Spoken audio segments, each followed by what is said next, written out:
హల్లెలూయా, హల్లెలూయా. దేవుని పరిశుద్ధ నామానికి మహిమ కలుగునుగాక. హల్లెలూయా. కూడి వచ్చిన మీ అందరికీ యేసుక్రీస్తు నామంలో నా వందనాలు. హల్లెలూయా. దేవుడు మనందరినీ దీవించునుగాక. హల్లెలూయా.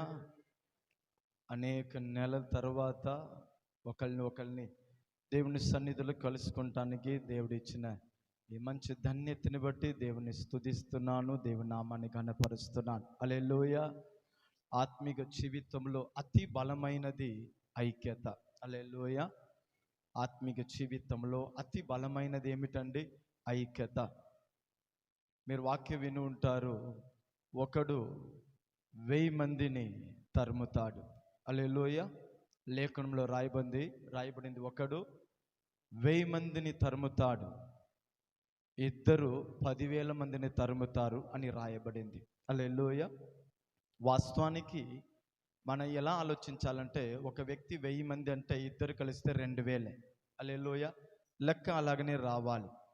కానీ దేవుడు అంటాడు, ఒక్కడు 1000 మందిని తరుముతాడు, ఇద్దరు 10,000 మందిని తరుముతారు. దాని అర్థము, ఒక వ్యక్తి చేసే ప్రార్థనలో హల్లెలూయా జరిగే అనుభవం కంటే ఐక్యతగా ఇరువరైనా ముగ్గురైనా ఐక్యతలు చేయబడే ప్రార్థన 10 రెట్లు ఎక్కువ కార్యం జరిగిద్ది అని అర్థం. హల్లెలూయా. ఆ ఐక్యతని తెలియచేయుటకే దేవుడు అంటున్నాడు, ఒకళ్ళు 1000 మంది అంటే ఇద్దరు 10,000 మంది అంటే ఇంతమంది అనేక కుటుంబం కొరకు, అనేక విడుదల కొరకు నేటి వరకు ప్రార్థన చేశామంటే ఆకాశ మందలైన దేవుడు ఎంత గొప్ప కార్యాన్ని మన జీవితంలో చేస్తాడు. హల్లెలూయా. కనుక ఇప్పటి వరకు ప్రార్థించాము, ఇంకను నిరంతరము ప్రార్థన చేస్తాం. దేవుని మహిమని మనము మన కుటుంబ జీవితంలో చూచుముగాక. హల్లెలూయా. దేవుడు చక్కని జీవితాన్ని మనకు అనుగ్రహించాడు. హల్లెలూయా. ఈ భూమిలో ఒక్కొక్క వస్తువుకి దేవుడు ఒక్కొక్క కృపనిచ్చి ఉన్నాడు. ఒక విత్తనానికి చెట్టుగా మారుటకు, అది ఫలించుటకు దేవుడు కృప ఇచ్చాడు. సూర్యుడికి దేవుడు ఒక కృప ఇచ్చాడు. ఉదయమున ఏందండి కనబడాలి, వెలుగుని ఇయ్యాలి అని ఆ సూర్యుడికి దేవుడు ఒక కృప ఇచ్చాడు. నీళ్ళకి దేవుడు ఒక కృప ఇచ్చాడు, అనేకులు దాగము తీర్చాలి. మట్టికి దేవుడు ఒక కృప ఇచ్చాడు. ఏమిటి? నీ మట్టిలో విత్తనం విత్తబడేటప్పుడు ఆ విత్తనము ఎదుగుటకు, వేరు తన్నుటకు నువ్వు సహాయం చేయాలని. అంటే ప్రతిదానికి దేవుడు ఒక్కొక్క కృప ఇచ్చాడు. ఆ కృపలో ఆ సృష్టి, ఆ వస్తువు కొనసాగుతుంది. హల్లెలూయా. అన్నిటికంటే అతి శ్రేష్టమైన కృపని ఆయన పోలికలో సృష్టించబడిన నరుడికి దేవుడు అనుగ్రహించాడు. హల్లెలూయా. లేఖనములో రాయబడింది, దేవుడనే యెహోవా నరుడిని తన పోలికలో తన స్వరూపంగా సృష్టించాడు. హల్లెలూయా. ఈ భూమిలో ఏ సృష్టికి లేని ధన్యతని దేవుడు మానవుడికి దయచేశాడు. హల్లెలూయా. ఏ సృష్టికి లేని ధన్యత, కృప, అనుభవము నరుడికి దేవుడు దయచేశాడు. అది ఏమిటంటే, ఆయనలో ఉన్న సమస్త ప్రత్యేకతని దేవుడు నరుడిలో దేవుడు ఉంచాడు.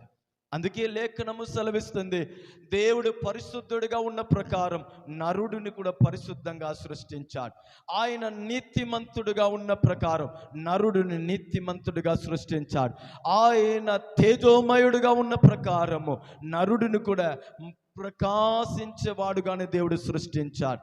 ఇది ఎలా సాధ్యమో, తనలో ఉన్న స్వరూపంని దేవుడు నరుడిలో ఉంచాడు. హల్లెలూయా, హల్లెలూయా. ఈ ప్రేమ, ఈ ఐక్యత, ఈ అనుభవమే ఈరోజు మన అందరి దేవుడి సన్నిధిలో కూడి రావటకు కారణము. హల్లెలూయా. మంచిది. చిన్న ఆలోచనని నేను మీకు తెలియచేసి మన ప్రార్థన చేసుకుంటాం. హల్లెలూయా, హల్లెలూయా. ఉత్సాహంగా ఉన్నవారు బిక్కరగా స్తోత్రం చెప్తామా? Praise the lord. హల్లెలూయా. ఒకప్పుడు మన పాపిలు, మన త్రోవ తప్పిన వాళ్ళు, దుష్టులు, దుర్మార్గులు, శిక్షకి నియమించబడిన వారు అని లేఖనము మనని గురించి రాయబడింది. హల్లెలూయా. మనము నరకానికి పాత్రులంట. ఎందుకు? అంత పాపం చేశామంట.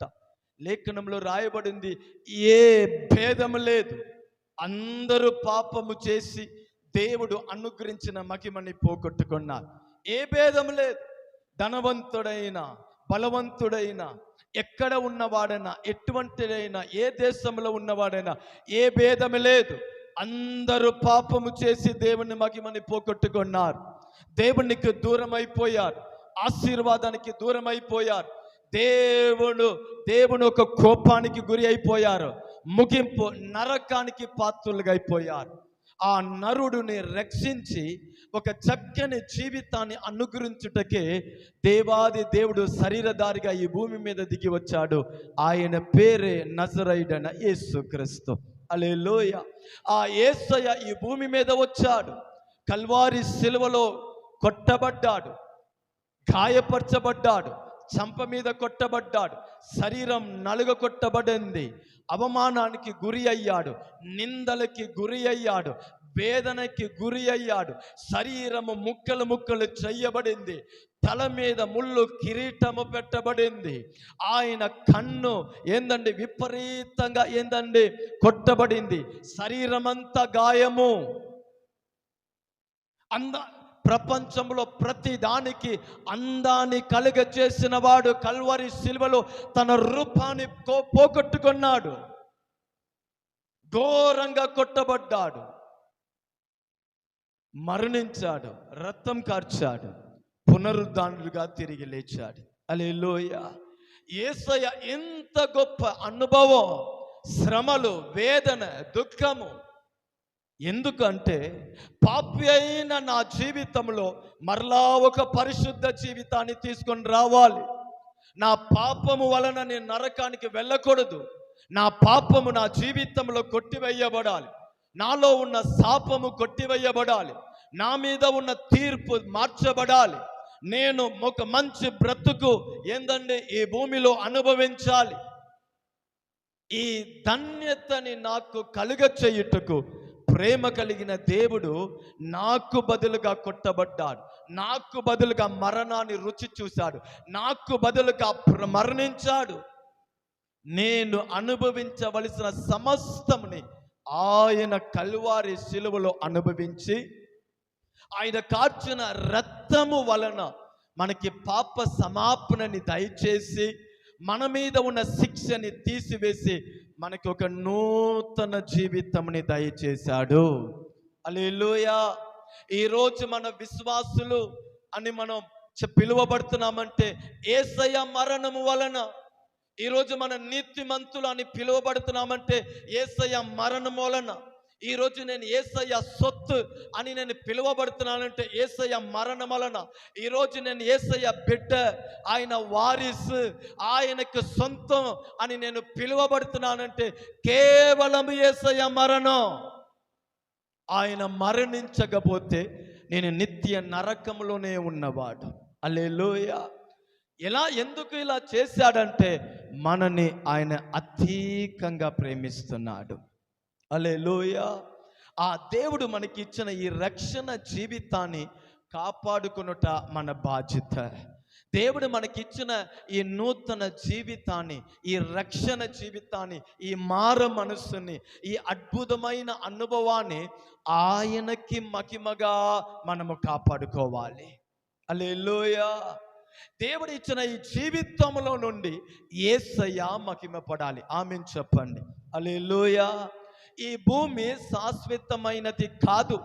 కొన్ని రోజులు ఈ భూమిలో దేవుడు మనని ఉంచాడు, మంచి కుటుంబాన్ని ఇచ్చాడు, పిల్లలని ఇచ్చాడు, వ్యాపారాన్ని ఇచ్చాడు, ఆరోగ్యాన్ని ఇచ్చాడు, ధనాన్ని ఇచ్చాడు, సంఘాన్ని ఇచ్చాడు, వాక్యాన్ని ఇచ్చాడు, కృప ఇచ్చాడు.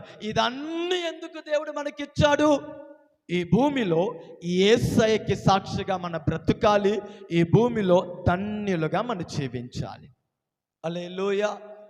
ఇప్పుడు దేవుడు మనకిచ్చిన ఈ ఆత్మీయ జీవితాన్ని మనము కాపాడుకొని దానిని కట్టుకొని రాక్కడలో మనం ఎత్తబడాలంటే మన జీవితంలో 2 కార్యము అతి ముఖ్యమైనది. ఒకటి ప్రార్థన, మరొకటి వాక్యానుభవం. హల్లెలూయా. నా కుటుంబం ఆశీర్వదించబడాలా? నా కుటుంబంలో ప్రార్థన, వాక్యము నా కుటుంబాన్ని నడిపించాలి. నా పిల్లలు ఆశీర్వదించబడాలా? ప్రార్థన వాక్యము నా పిల్లల జీవితాన్ని బలపరచాలి. భార్య భర్త బంధము ఆశీర్వాదంగా ఉండాలా, ఆ బంధాన్ని నడిపించే ప్రార్థన వాక్యముగా ఉండాలి.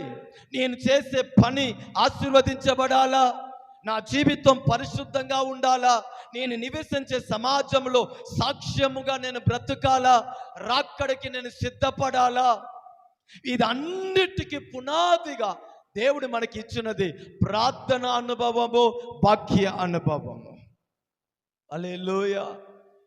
భోజనము ఎంత అవసరమో అలాగనే నీళ్ళు కూడా అంత అవసరమే.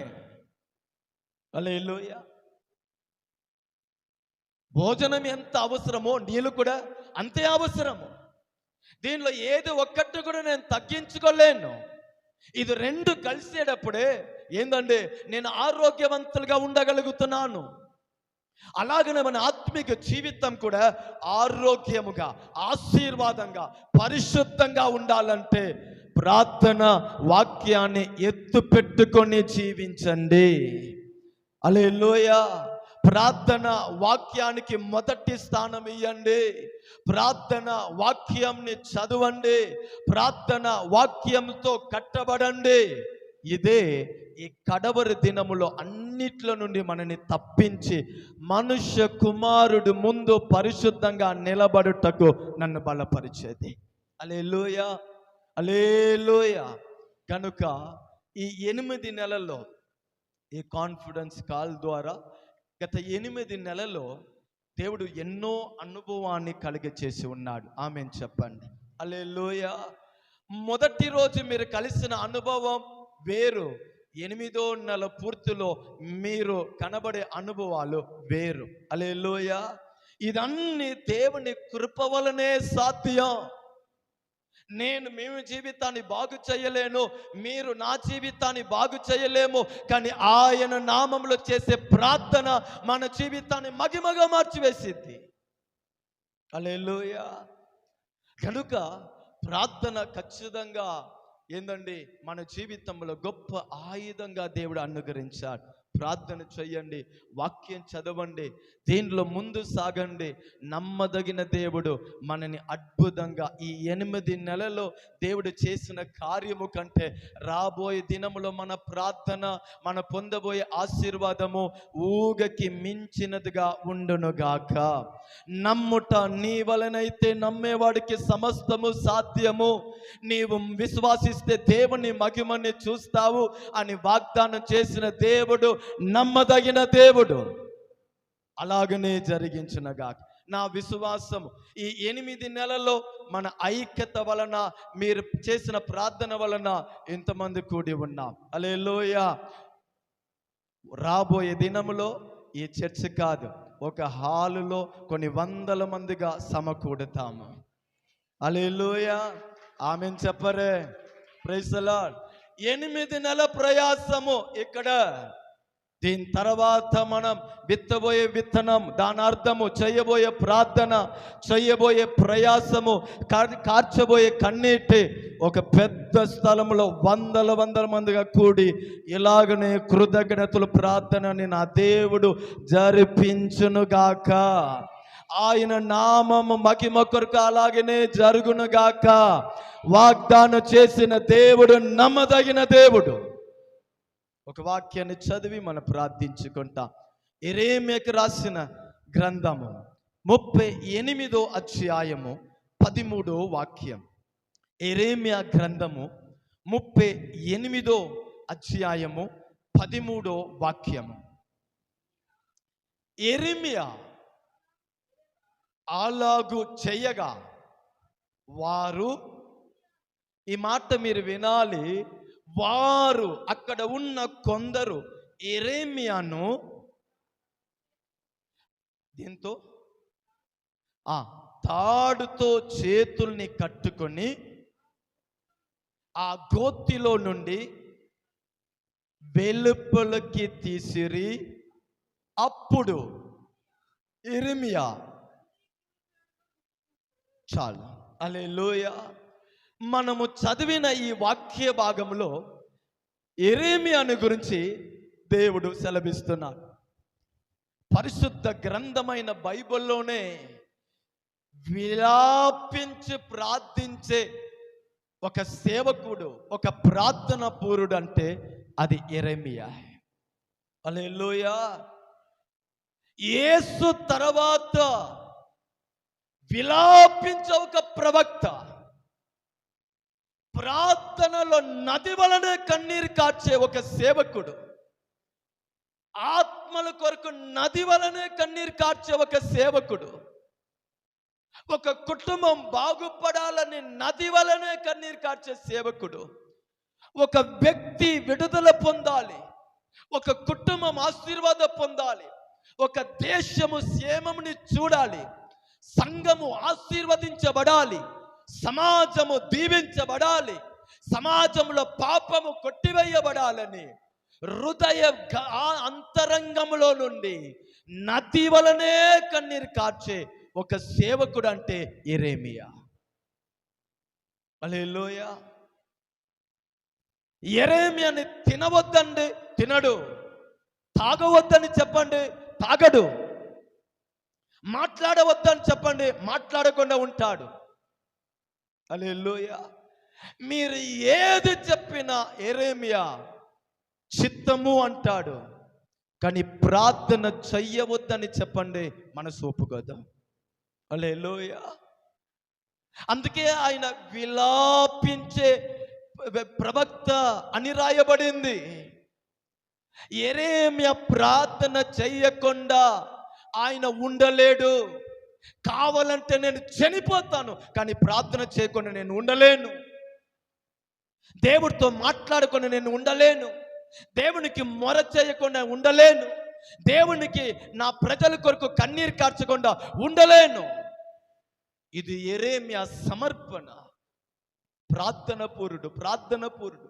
యెరెమీయా ఏమంటాడంటే, దేవా నా తల జలమయముగాను నా కన్ను కన్నీటితో నిండిపోతే ఎంత బాగుండేదయ్యా. ఇంకనూ ప్రార్థించేవాడు. పరిశుద్ధ గ్రంథమైన బైబిల్లోనే ప్రార్థన విషయంలో తృప్తి పొందని ఒక సేవకుడు యెరెమీయా.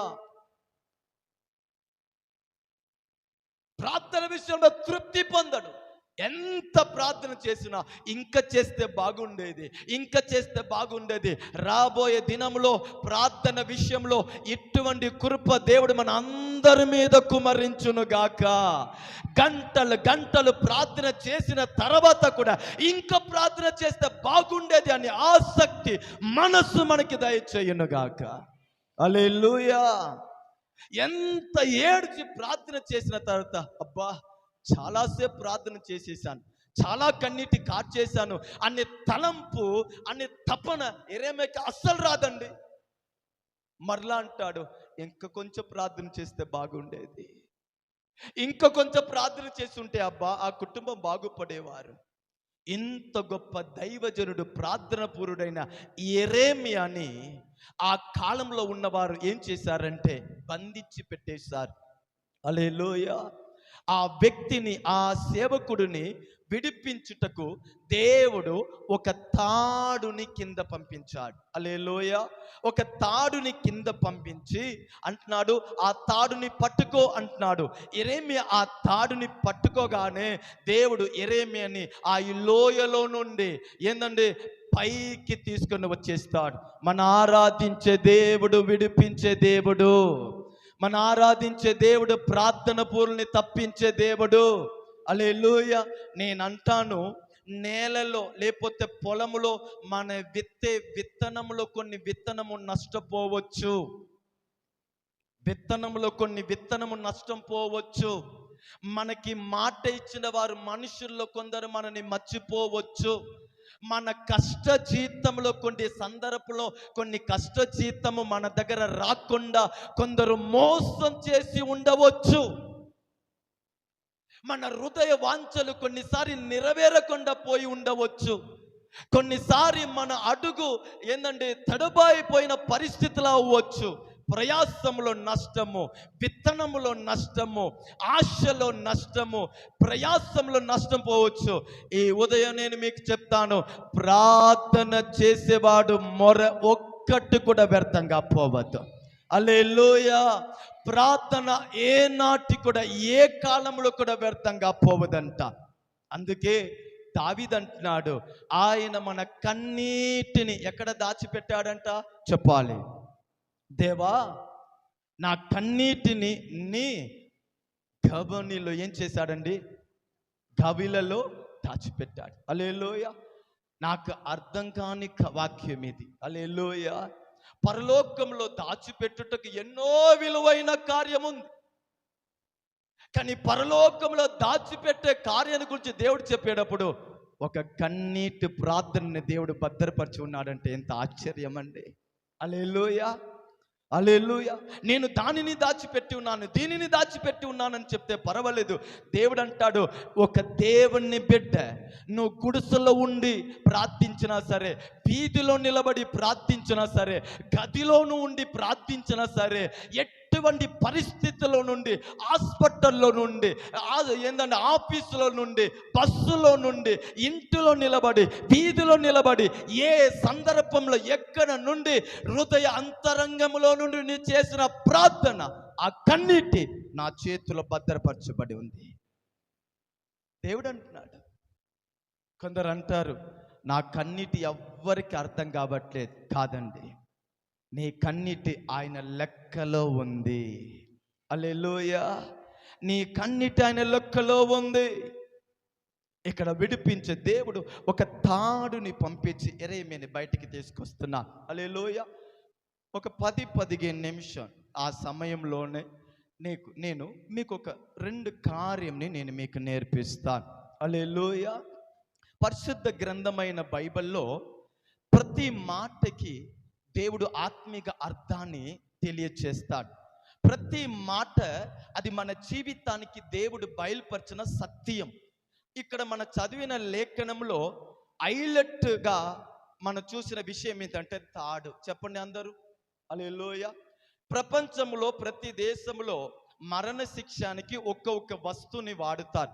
మన దేశంలో మరణ శిక్షానికి దేన్ని వాడుతున్నారండి? తాడుని వాడతారు. హల్లెలూయా.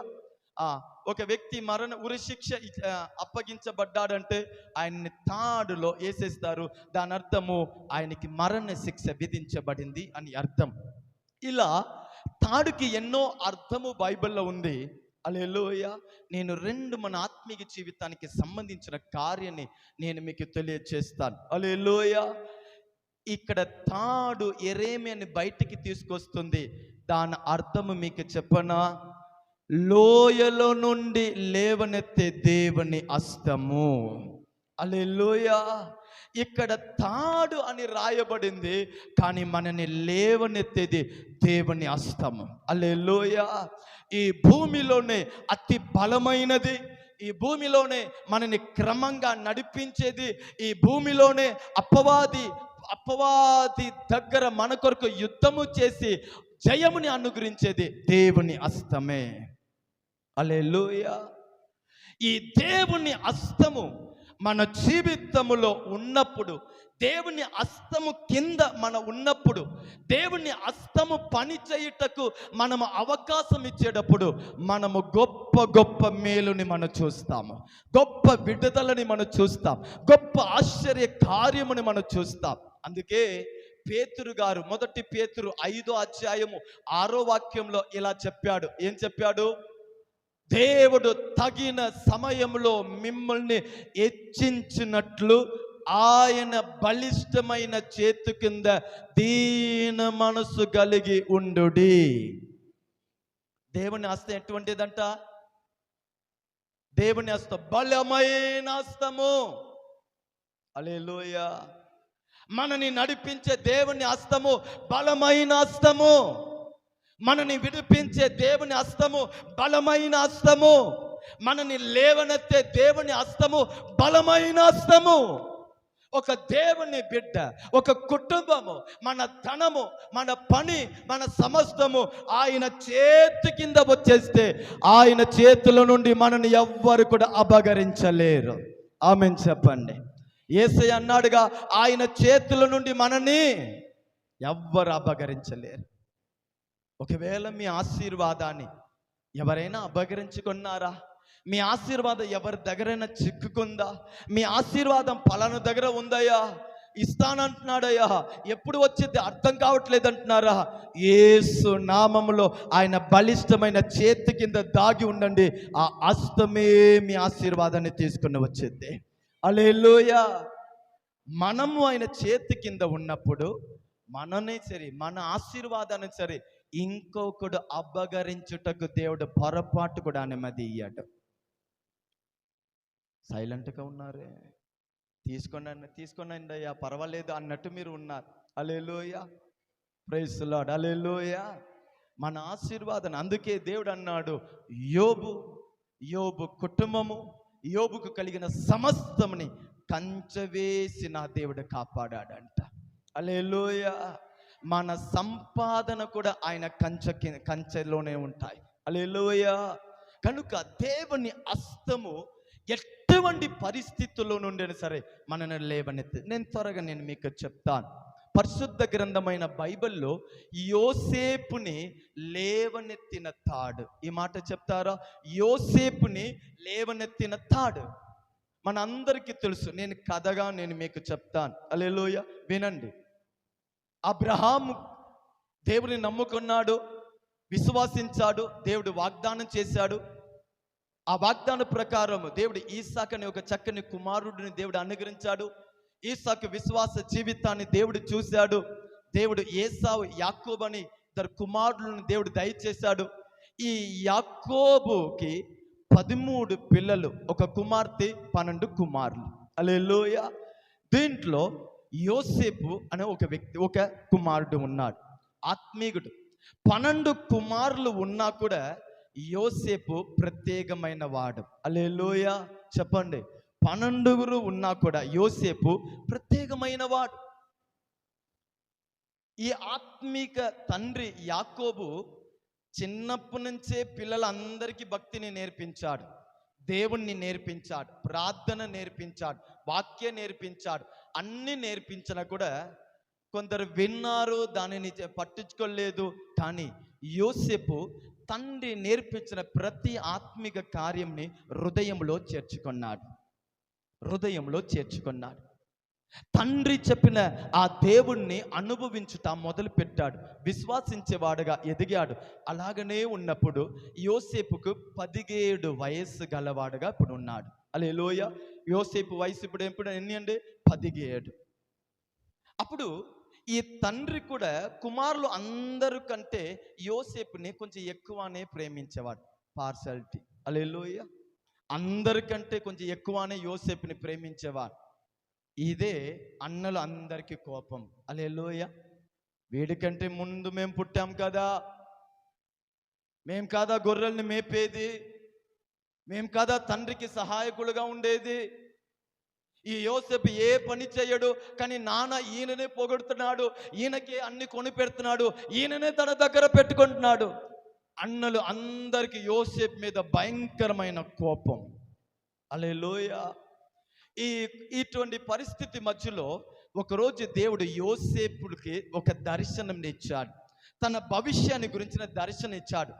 రాబోయే కాలంలో యోసేపు, నేను నిన్ను ఎలా ఆశీర్వదించబోతున్నాను అనే విషయాన్ని దేవుడు తెలియచేస్తే, యోసేపు ఆ కళని, ఆ దర్శనాన్ని తన అన్నల దగ్గర, తన నాన్న దగ్గర వచ్చి పంచుకున్నాడు.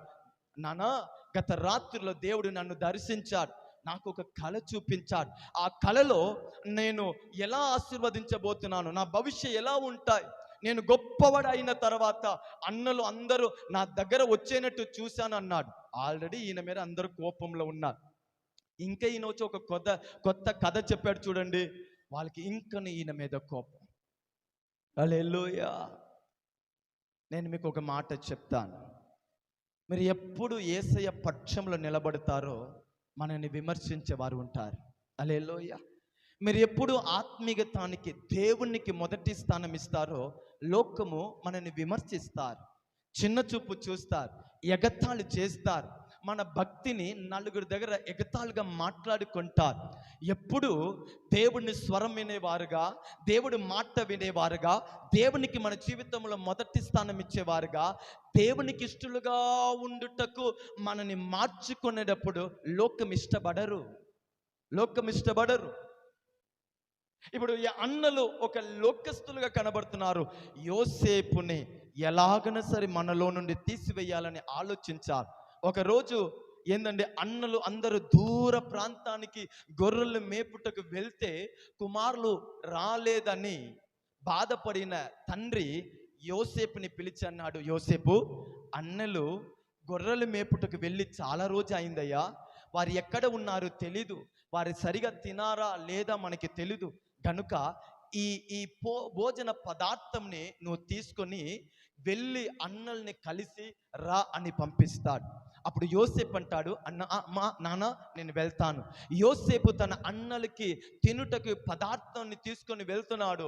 అలా వెళ్తా ఉన్నప్పుడు ఒక ప్రాంతంలో యోసేపు వస్తూ ఉంటే ఈ అన్నలు దూరంలోనే యోసేపుని చూసేస్తారు. దూరంలోనే యోసేపుని చూసి వారందరూ అంటారు, చూడు, మనని ఎగతాళి చేసిన వాడు వస్తున్నాడు, దర్శనకారుడు వస్తున్నాడు, ఈయన వలనే నాన్న మనను ప్రేమించట్లేదు,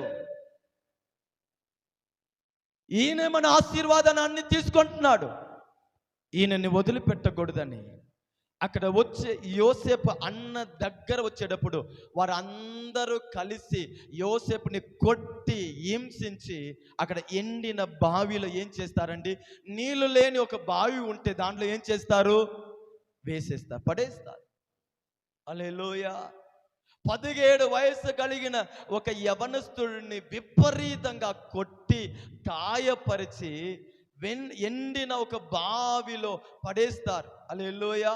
ఆ బావి లోయ మీకు తెలుసా? ఎక్కువ కాదండి, 260 అడుగు లోతు. హల్లెలూయా. ఎక్కువ కాదు. ఆ ఎండిన బావి ఎంత అడుగుందండి? 260 అడుగు లోతు కలిగిన ఎండిన బావిలో ఆ యవనస్తుని కొట్టి హింసించి గాయపరిచి వేసేస్తారు. ఇప్పుడు నేను మీ దగ్గర అడుగుతానండి, 5 అడుగు ఎత్తు నుంచి పడితేనే ఫ్రాక్చర్ అయిపోతుంది, వ్యక్తి చనిపోతున్నాడు, కోమాకి వెళ్ళిపోతున్నాడు. ఎప్పుడు అది త్రోవినది ఎండిపోయి ఉంది, లోపల ఎన్నో విష పురుగులు ఉండవచ్చు, పాము ఉండవచ్చు, రాయిలు ఉండవచ్చు. ఒక వ్యక్తిని కొట్టి 260 లోతుగా ఉన్న ఆ బావిలో ఆ యోసేపుని వేస్తే మరలా ఆ యోసేపు అక్కడి నుంచి బయటకి తీయబడ్డాడు. ఎటువంటి ఫ్రాక్చరే లేదు. ఎలా సాధ్యం? ఆలోచించాలి కదా. దేవుని బలిష్టమైన చేయి అని లేఖనం సెలవిస్తుంది అంటే ఆలోచించాలి. 260 అడుగు లోతైన ఆ ఎండిన బావిలో వారు కొట్టి ఆ యోసేపుని వేసేటప్పుడు పైన నుంచి కింద వస్తా ఉంటే నేల మీద ఆయన శరీరం పడలేదు, కానీ నా దేవుని హస్తం మీద ఆయన పడ్డాడు. హల్లెలూయా, హల్లెలూయా, హల్లెలూయా. లోతైన స్థలంలో విసిరేశారు, కానీ నేల ఆ లోయలో ఉన్న ఒక రాయి కూడా యోసేపు శరీరాన్ని తగలకుండా నా దేవుని బలిష్టమైన చేయి ఆయన పట్టుకుంది కనుక మరలా ఆయన అక్కడి నుంచి బయటికి తీసుకొని వస్తున్నారు. హల్లెలూయా. ఈ కథ మనకి తెలుసు. అవమానపరచబడ్డాడు, నిందించబడ్డాడు, కొట్టబడ్డాడు, మరణానికి అప్పగించబడ్డాడు. నేను అన్ననా, మీరు గుంపులో ఉన్న, ఒంటరిగా ఉన్న, గాయములో ఉన్న, కన్నీట్లో ఉన్న, అందరి వలన తోల్చి వేయబడిన, నమ్మకము నిరీక్షణని పోగొట్టుకున్న ఒక బలిష్టమైన చేయి మనతోనే వస్తుంది. ఒక బలిష్టమైన చేయి మనను చూస్తానే ఉంది. ఒక బలిష్టమైన చేయి మనము నేల మీద పడుటకి వదిలిపెట్టదు. ఎంత లోతులో మనని పడేట్టుకు అపవాది ఆలోచించిన, నీ ధనం అవ్వచ్చు, నీ ఆరోగ్యం అవ్వచ్చు, నీ పిల్లలు అవ్వచ్చు, నీ కుటుంబం అవ్వచ్చు, అపవాది ఎంత లోతుగా నిన్ను పడేయుటకు, పాడు చేయుటకు ప్రయత్నం చేసినా, ఎంత లోతైనా సరే బలిష్టమైన చెయ్యి నీతో ఉందని విషయాన్ని మర్చిపోవద్దు. ఎంత లోతుగా అపవాది ఆలోచించినా, ఎంత లోతుగా నీకు గాయపరిచినా, బలిష్టమైన చేయి నీతో ఉండగా అపవాది సిగ్గుపడిపోతాడు, కానీ పొరపాటు కూడా ఆయన జయము పొందాడు. హల్లెలూయా. ఆ ఎగిప్తుకి కొన్ని ప్రజలు వెళ్తా ఉంటే, ఈయనని చంపి ఎందుకు మనం శాపాన్ని తెచ్చుకోవాలి, ఈయనని తీసి అమ్మి వేస్తామని సహోదరులు మాట్లాడుకొని ఒక తాడుని కింద వేసి, యోసేపు ఆ తాడుని పట్టుకొని చెప్పి మరలా పైకి తీసుకువచ్చి ఆయనని అన్నిల చేతికి అమ్మి వేస్తున్నారు. హల్లెలూయా.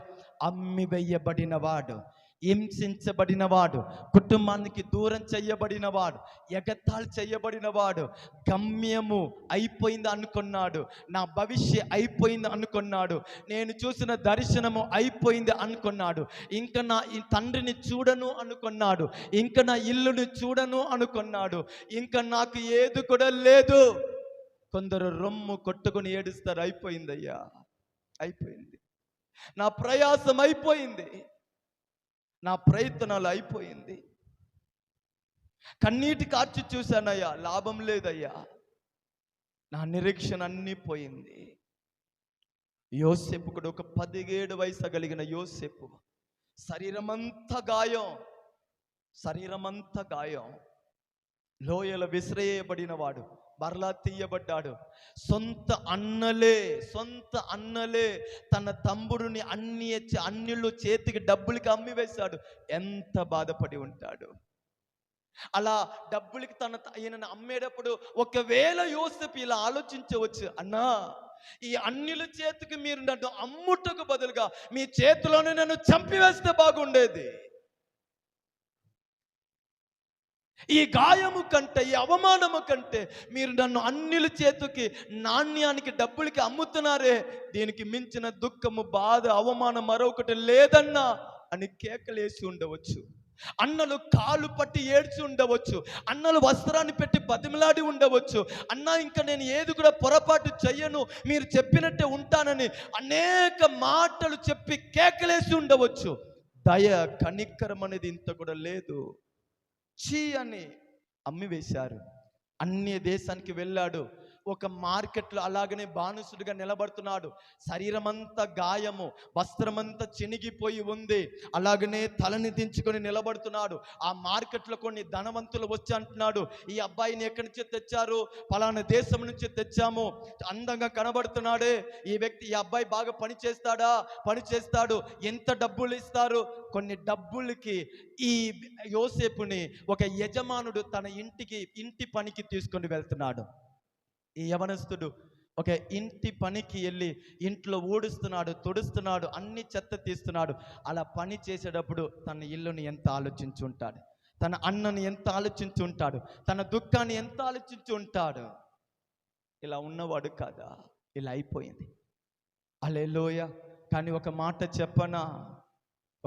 చెప్తాను, మనం ఏ స్థాయికి వెళ్ళినా, ఎన్ని విధమైన అపాయము, అవమానము, నిందలు, కన్నీటి వేదన, పోరాటము, విరోధము, అపవాది కుయితి కార్యము నీ పక్షంలో నిలబడిన యోసేపుకు ఆ రాత్రి దర్శనమిచ్చాడు చూసారా, ఆ దర్శనము ఆయన మీద ఉంది గనుక ఆయనకి ఏది కూడా అవ్వదు. హల్లెలూయా.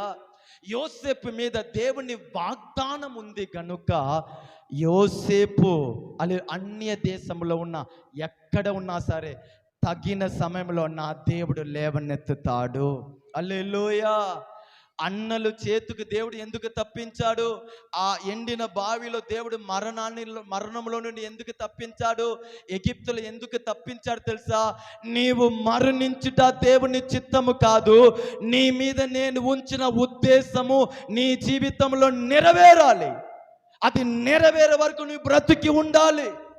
నువ్వు నా చేతిలో వాడబడాలి, నా చేతుల నుండి కృప పొందాలి, నీ పిల్లలు ధన్యులుగా పిలువబడాలి, నీ కుటుంబం విడుదల పొందాలి, నీ భర్త రక్షించబడాలి, భార్య భర్త పిల్లలుగా జీవము కలిగిన దేవుని మందిరానికి బైబిల్ని తీసుకొని వెళ్ళి సాక్ష్యం చెప్పాలి, నన్ను గురించి నువ్వు ప్రకటించాలి. నీ మీద నేను ఉద్దేశం కలిగి ఉన్నాను కనుక ఒక్క అన్నలు కాదు, ఒక్క లోయ కాదు, ఎన్ని లోయ వచ్చినా దేవుడు వదిలిపెట్టాడు. హల్లెలూయా. వదిలిపెట్టాడండి, వదిలిపెట్టాడు. ప్రతి సందర్భంలో యోసేపు ఎన్నెన్నో కార్యాన్ని ఆలోచించి ఉంటాడు. కానీ యోసేపుని తప్పించుట కారణం ఆ రాత్రి దేవుడు ఆయనకి ఇచ్చిన దర్శనం. యోసేపు, నీ మీద నేను ఒక ప్రణాళిక కలిగి ఉన్నానయ్యా. ఈ మధ్యాహ్న వేళలో దేవుడు మనకి ఇచ్చే వాగ్దానం, నీ కుటుంబం మీద నేను ఒక ఉద్దేశం కలిగి ఉన్నాను. మీ కుటుంబము నా ప్రణాళికలో ఉంది, మీరు నా హస్తంలో ఉన్నారు, మీరు నా ఏర్పాట్లో ఉన్నారు గనుక హల్లెలూయా. మరణము మన మీద ఏలుబడి చెయ్యదు, ఏలుబడి చెయ్యదు. ఆయన ఏర్పాటులో, ఆయన హస్తములో, ఆయన తలంపులో, ఆయన హృదయములో మనము, మన కుటుంబము ఉంది గనుక మరణము మీ మీద ఏలుబడి చెయ్యదు. అప్పవాది మీ మీద జయము పొందలేడు. అప్పవాది ఆలోచనలు మీ జీవితంలో వర్ధిల్లదు. ఆ మనుషులు ఆలోచనలు మీ జీవితంలో నెరవేరదు. ఎందుకంటే అందరికంటే ముందు జగత్తు పునాది వేయబడక మునుపే క్రీస్తు యేసులో ఆయన మనని ఏర్పరచుకున్నాడు, మనని తెలుసుకున్నాడు, మన కొరకు ప్రాణమిచ్చాడు, మన కొరకు రక్తము కార్చాడు, మన కొరకు మహిమని విడిచిపెట్టాడు, మన కొరకు హింసను అనుభవించాడు, మన శాపంని తన మీద తీసుకున్నాడు, మన పాపంని తన మీద తీసుకున్నాడు, నా దోషంని తన మీద తీసుకున్నాడు, నా మరణాన్ని ఆయన అనుభవించాడు. ఎందుకు? అలాగనే మనల్ని వదిలిపెడతానిక, అలాగనే మనని విచ్చలవిడులుగా తిరుగుటకు అప్పగించుటక కాదు. గొప్ప ప్రణాళిక మన శిరస్సు మీద దేవుడు ఉంచి ఉన్నాడు. హల్లెలూయా. కనుక యోసేపు ఇలాగనే ఆలోచిస్తున్నాడు. ఒక్కరోజు ఒక ఆజ్ఞ వస్తుంది. నేను ముగిస్తున్నాను. బాధలు, ఈరోజు మీ కుటుంబం, భర్తని గురించిన బాధలు, పిల్లల్ని గురించిన బాధలు, అప్పు సమస్యని గురించిన బాధలు, చుట్టాలు, బంధుమిత్రులు, నష్టము, ఏదో ఒక కార్యాన్ని గురించి మీరు బాధపడుతా ఎప్పుడయ్యా ప్రార్థనకి వెళ్తున్నానుగా, వాక్యం చదువుతున్నానుగా, భక్తి చేస్తున్నానుగా, వాగ్దానం నేను విన్నానుగా, ఇంకా ఎన్ని రోజు ప్రభా నేను కనిపెట్టాలి, ఎప్పుడయ్యా మాకు క్షేమము, ఎప్పుడయ్యా ఆ జయము, ఎప్పుడయ్యా ఆ మహిమని చూస్తాము అని మీరు ఆలోచిస్తానే ఉన్నారు.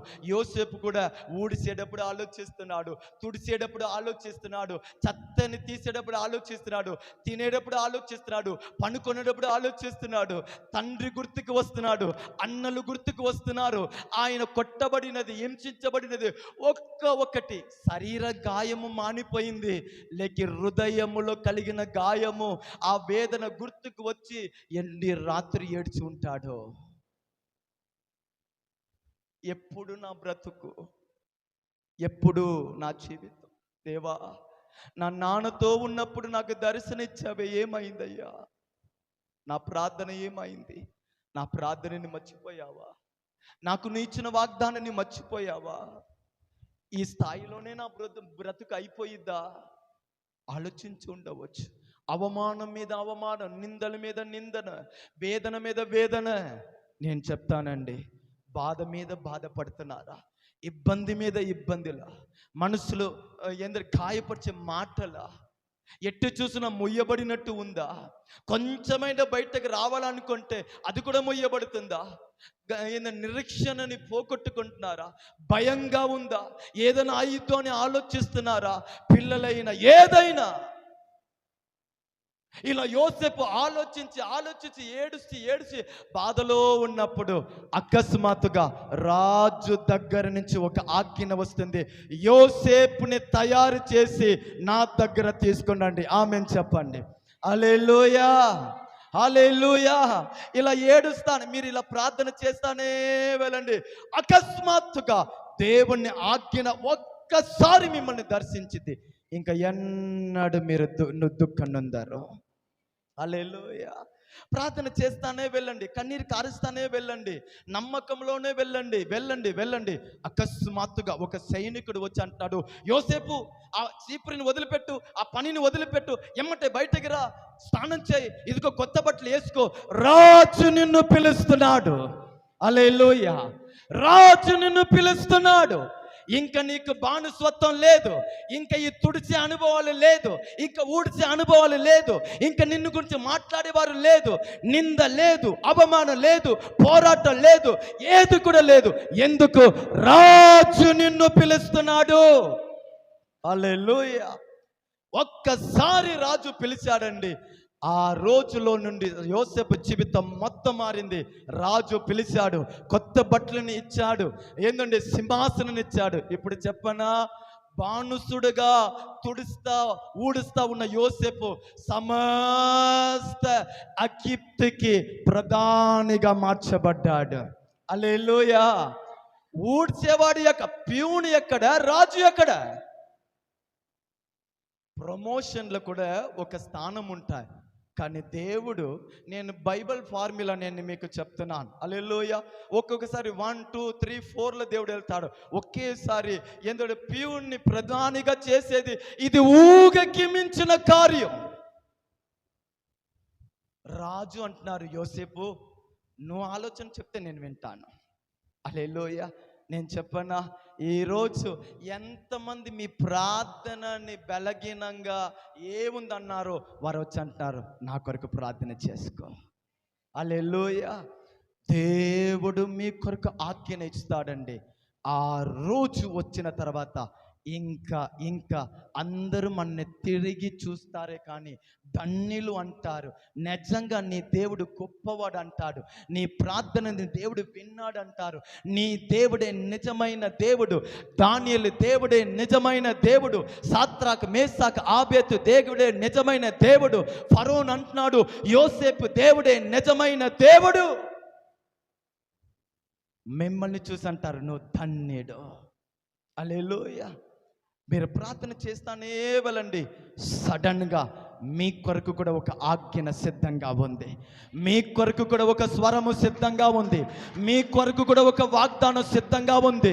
మీ మీద కూడా ఆయన హస్తము చాపబడింది, ఆయన స్పర్శని మీరు కూడా అనుభవిస్తారు. ఆ అనుభవం తర్వాత ఇంకా మీరు ఎప్పుడు ఎన్నడూ తిరిగి చూడరు, వర్ధిల్లుతానే వెళ్తారు.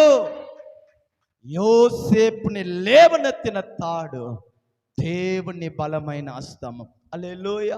ఆ రోజు తర్వాత అన్నలు అందరూ వచ్చి యోసేపుతో ఐక్యత పడ్డారు.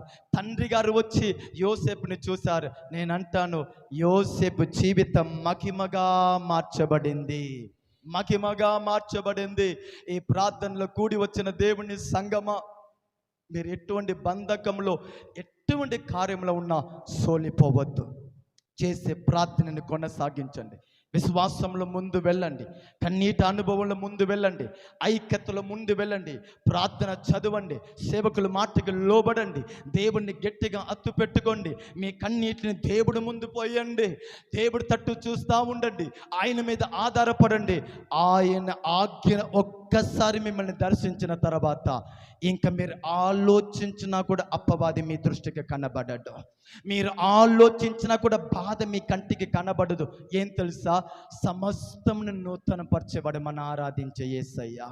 ఈ రాత్రి ఈ మధ్యాహ్న కాల సమయంలో ఈ ప్రార్థనలో కూడి వచ్చిన మన అందరినీ కూడా నా దేవుని హస్తము లేవనెత్తి మహిమ కలిగిన స్థానములో మన అందరినీ నిలబెట్టునుగాక. అందరూ మోకరిస్తాం. చిన్న ప్రార్థన.